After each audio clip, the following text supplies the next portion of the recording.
Welcome to Bedhampton Church. Contact us at www.bedhampton.church.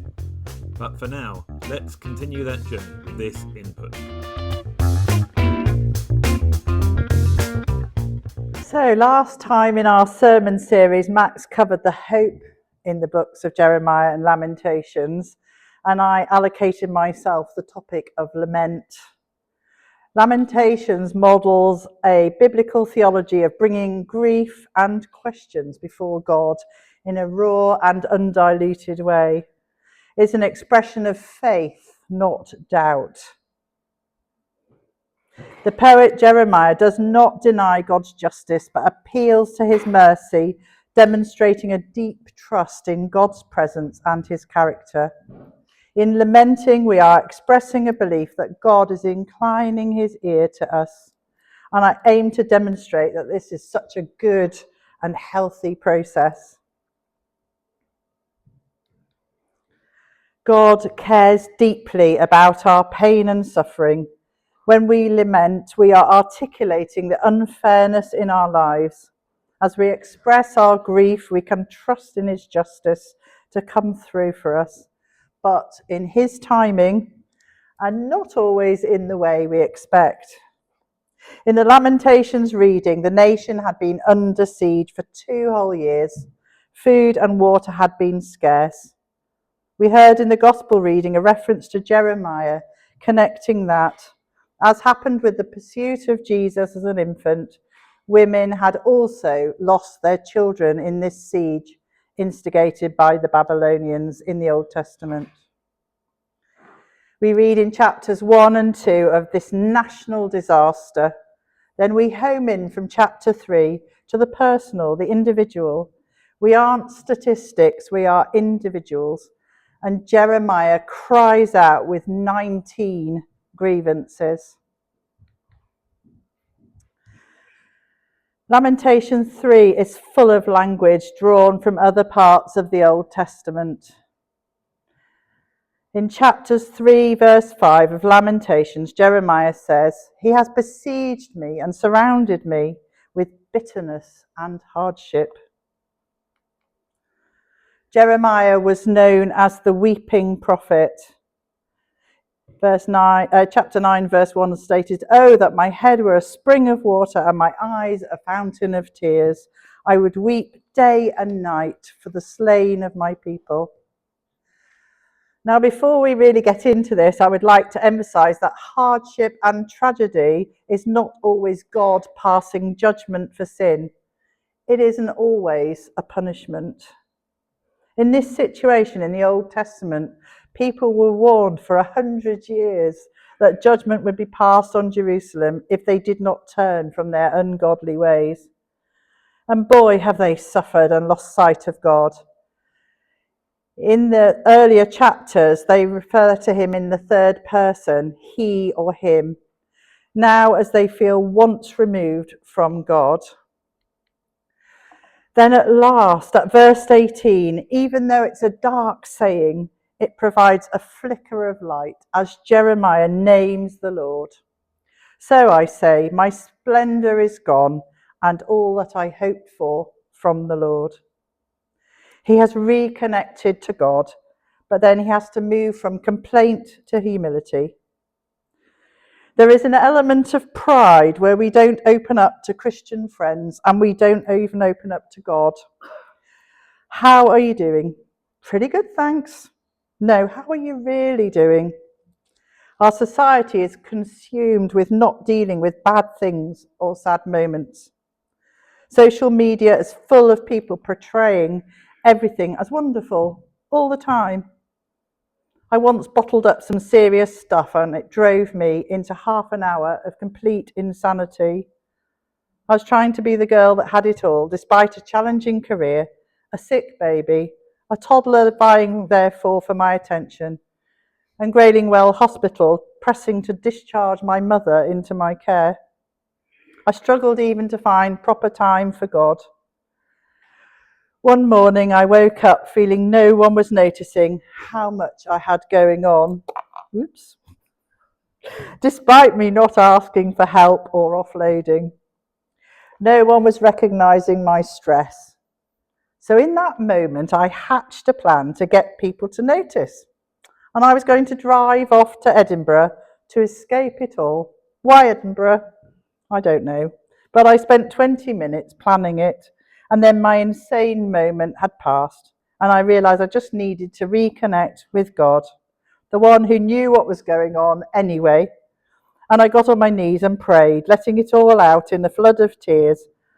And in that submission, I felt God was very close. That submission, that catharsis, was like singing the blues. Someone said, what did you get if you play a country and western song backwards? You get your crop back, you get your ex back, and you get your dog back. Well, maybe not in real life, but I know I usually feel a whole load better when I've talked out loud, my frustration to and in God.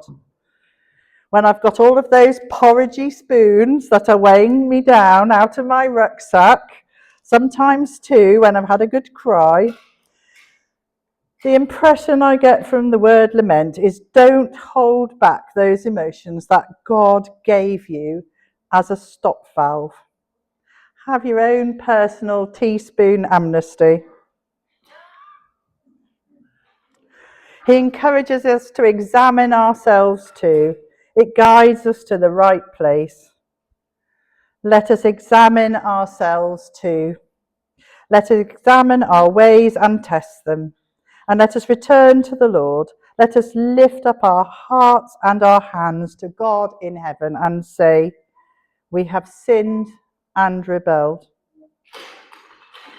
We all have pain, hurt and despair. Jesus wept.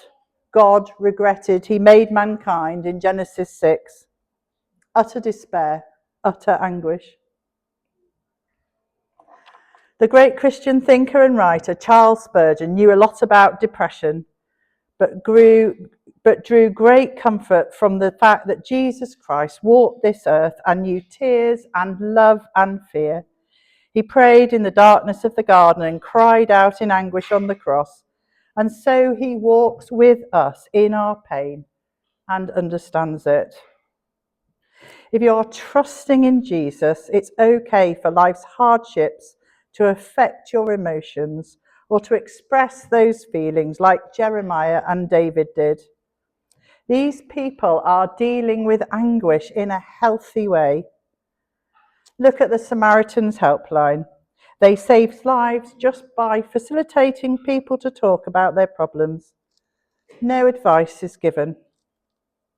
As we engage with this, we learn how to confront our sorrows and pain and allow ourselves to process our emotions. The verses encourage us to embrace our grief as part of our journey to wholeness. Lamentations shows that faithful people are permitted, even encouraged, to bring their heartache before the Lord in candid and unfiltered ways. When Keith was in the army, they had to go out and do a dangerous sortie at night. They all got dressed and camouflaged up on their hands and faces. And then there was a delay which made them all very twitchy. So Keith put on the TV to distract them. Unfortunately, the only thing that was on was Little House on the Prairie. And when the lights went up at the end, they all had white stripes in their camouflage, where they had got a bit emotional. But do you know, it's okay to show your emotion to each other, to Laura Ingalls and to God. Those soldiers could show each other their stripes of suffering. Expressing fear and sadness is a vital part of emotional and spiritual health. The atmosphere in that room was a lot calmer. The scriptures encourage us to be there for one another too, as we all experience ups and downs in life. Finding someone to share our lamentations with can lead to healing conversations and connections that help mend broken hearts. In expressing our sorrows as a community, We allow hope to flourish among us. Healing takes time. We have to move through the grief cycle, and Jeremiah has been spiraling down in despair. It was good for his soul to sink so low that his foot finally touched down on and rested on the rock. He had moved on the grief continuum from anger to humility. And after all this, we here today have hope. Christ has paid in full, so this will come to an end, and this life is a drop in eternity. He has covenanted himself to us. Paul wrote to Thessalonians, said, in life's darkest moment, yes, lament, but don't lament like those with no hope. Don't let your trials drive you from God. Let your trials drive you to God. Yet this I call to mind, and therefore I have hope, and all that I hoped from the Lord. Because of the Lord's great love, we are not consumed, for his compassions never fail. They are new every morning. Great is your faithfulness. Every morning ends the night. Every morning gives new forgiveness of sins. Every morning turns a fresh page. Never believe that you have reached your limit of receivable mercies. Even in the darkest day, please don't fall to the depths of thinking that God has run out of patience with you. And in Lamentations, God saves a remnant to build on. And Emily will explain next week that there is hope in Jesus and that this was foretold in these Old Testament books.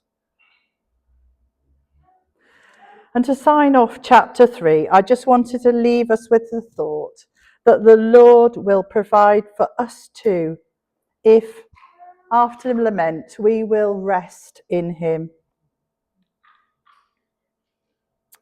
I say to myself, the Lord is my portion, therefore I will wait for him. In a restaurant, when everyone's dishes come, did you ever have food envy?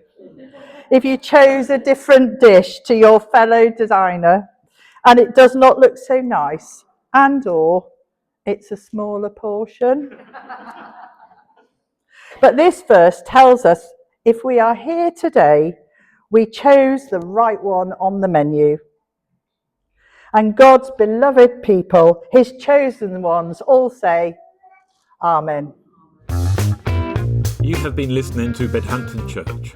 Our prayer is that this helps you journey with Jesus and serve your community by sharing God's love and friendship. Subscribe and join us for more discussion at www.bedhampton.church. All material Creative Commons copyright. Contact us for more details.